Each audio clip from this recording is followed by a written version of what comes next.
Halo semuanya, perkenalkan nama saya Arnold Sugiarto dari kelas 12 IPS SMA Setiabakti. Pada kesempatan kali ini saya ingin bercerita tentang cerita rakyat yang berjudul Timun Mas. Pada suatu hari di sebuah desa, hiduplah seorang perempuan tua yang bernama Mbok Yem. Ia hidup sebatang kara.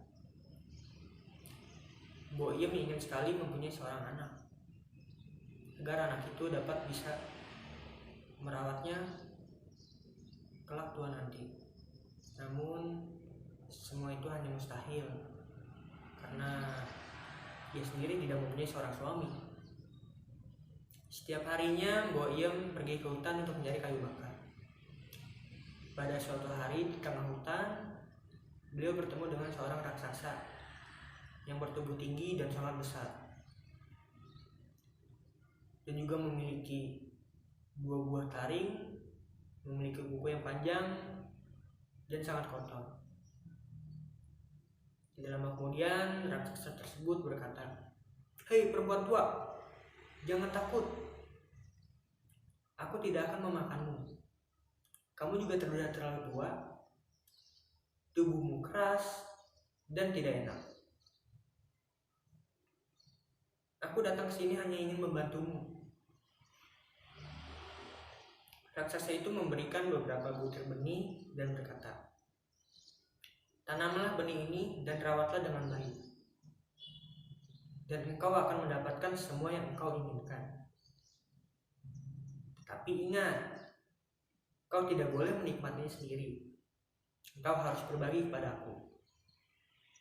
Hitung itu sebagai tanda ucapan terima kasih. Mbok Yem hanya mengangguk. Ia langsung pulang ke rumahnya. Setibanya di rumah, Mbok Yem langsung menuruti petunjuk dari si raksasa tersebut. Beliau menanam benih tersebut. Ajaibnya, pada keesokan harinya, benih tanaman itu telah tumbuh menjadi tanaman mentimun. Buah-buahnya besar-besar. Jika terkena sinar matahari, warnanya juga langsung berubah menjadi keemasan. Karena penasaran dengan buah mentimun itu, akhirnya beliau memetik satu buah yang paling besar. Ketika dibelah, Mbok Yem sangat terkejut. Di dalam mentimun itu terdapat sebuah bayi perempuan yang sangat cantik. Betapa senangnya Mbok Yem memiliki seorang bayi. Tidak pikir panjang, Mbok Yem langsung menamakan anak tersebut dengan nama Timun Mas. Pada keesokan harinya, di hutan Mbok Yem bertemu kembali dengan si raksasa itu. Dan raksasa itu berkata, "Apakah engkau sudah mendapatkan apa yang engkau inginkan?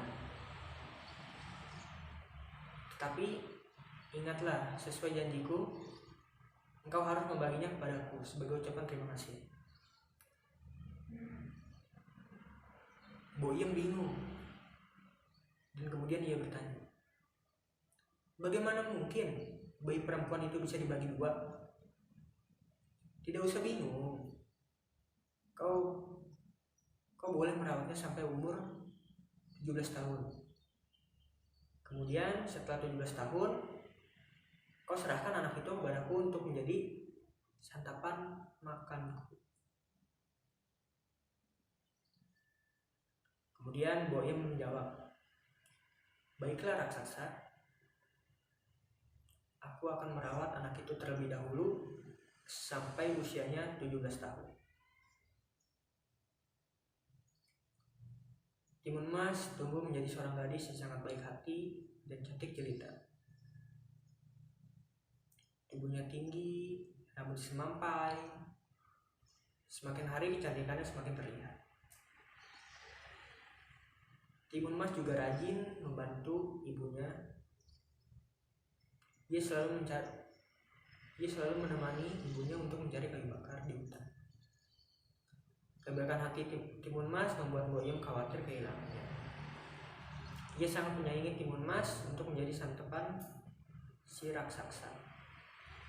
Tahun demi tahun berlalu, kini Timun Mas menginjak usia 17 tahun.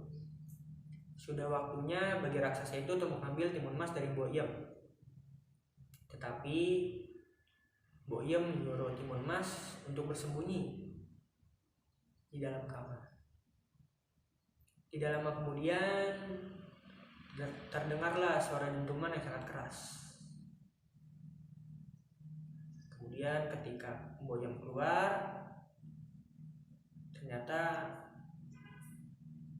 itu si raksasa.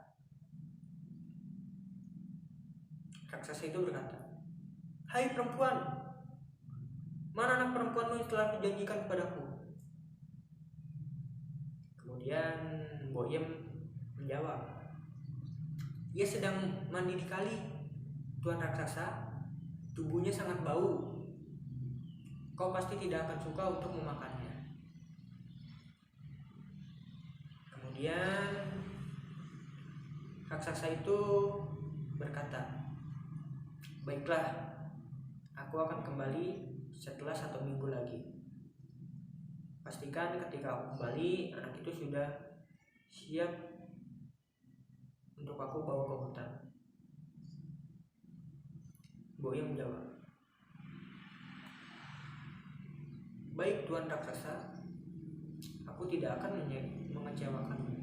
Maka pergilah raksasa itu kembali ke hutan. Boyem dan Timun Mas sangat lega.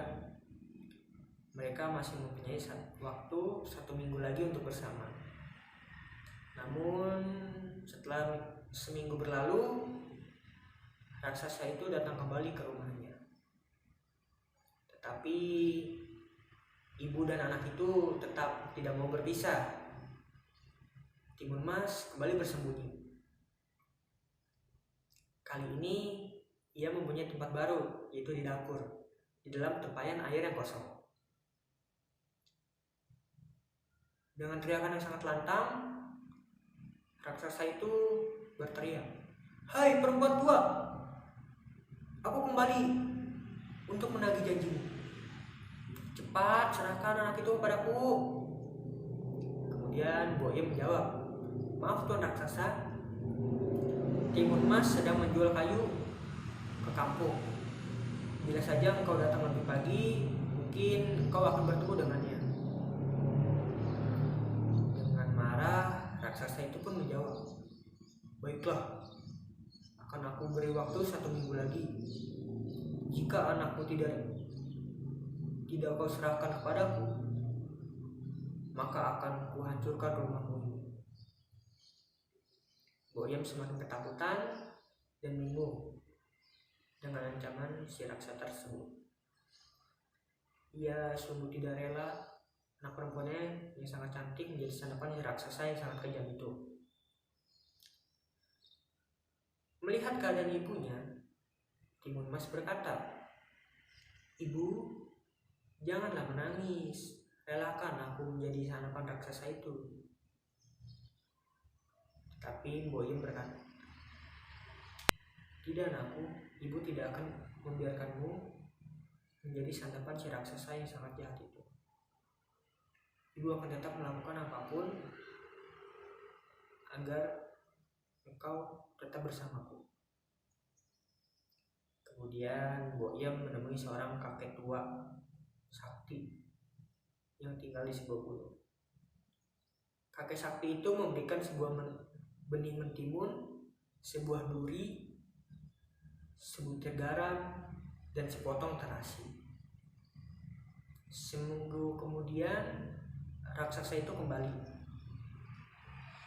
Kali ini raksasa itu sudah tidak bisa menahan emosinya. Kakinya yang sangat besar dihentak-hentakkan ke tanah sehingga bumi bergetar. Seperti biasa dengan suara lantang,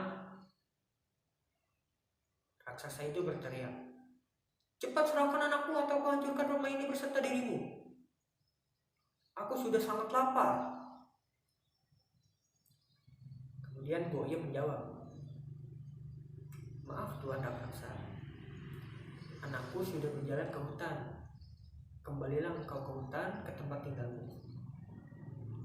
Timun Mas pasti sudah berada di sana. Seperti biasa, Boyem itu berbohong. Pada saat itu Timun Mas sudah keluar rumah melalui jalur pintu belakang. Ia membawa sebuah benda yang diberikan oleh kakek sakti itu. Ketika akan kembali ke hutan, si raksasa melihat Timun Mas berlari ke belakang rumah. Akhirnya Timun Mas tersebut dikejar oleh raksasa itu. Meskipun panik, Timun Mas masih mengingat perintah ibunya untuk melempar sebutir mentimun. Benih mentimun itu langsung berubah menjadi ladang mentimun dengan buah yang besar-besar. Karena kelaparan, benih mentimun itu langsung berubah menjadi ladang. Meskipun panik, Timun Mas masih mengingat perintah ibunya untuk melempar sebutir benih mentimun. Benih mentimun itu langsung berubah menjadi ladang mentimun dengan buah yang sangat besar-besar. Karena kelaparan, si raksasa tersebut memakan mentimun-mentimun di ladang itu. Setelah kenyang, ia kembali mengejar Timun Mas. Meskipun perutnya yang kekenyangan membuat jalannya menjadi terhambat, raksasa itu tetap bisa mengejar. Karena Timun Mas hanya seorang manusia biasa yang langkah kakinya sangat pendek.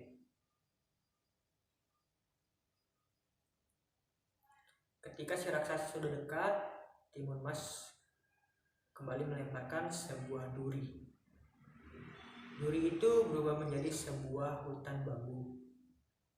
Hutan bambu itu memperlambat jalan raksasa dan tubuhnya menjadi penuh luka karena tertusuk oleh bambu-bambu itu.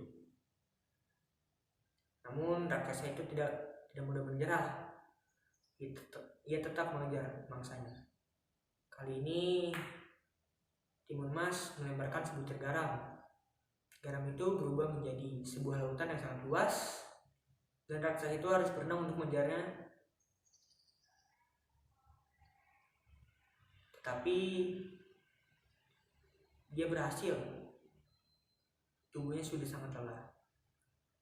Raksasa itu terus mengejar Timun Mas meskipun sudah kelelahan. Timun Mas melemparkan sepotong terasi, dan kali ini terasi tersebut berubah menjadi lumpur hisap. Raksasa itu berteriak, meminta tolong. Ketika tubuhnya terhisap lumpur, tubuh raksasa yang sangat besar tidak mampu melawan hisapan lumpur karena kelelahan.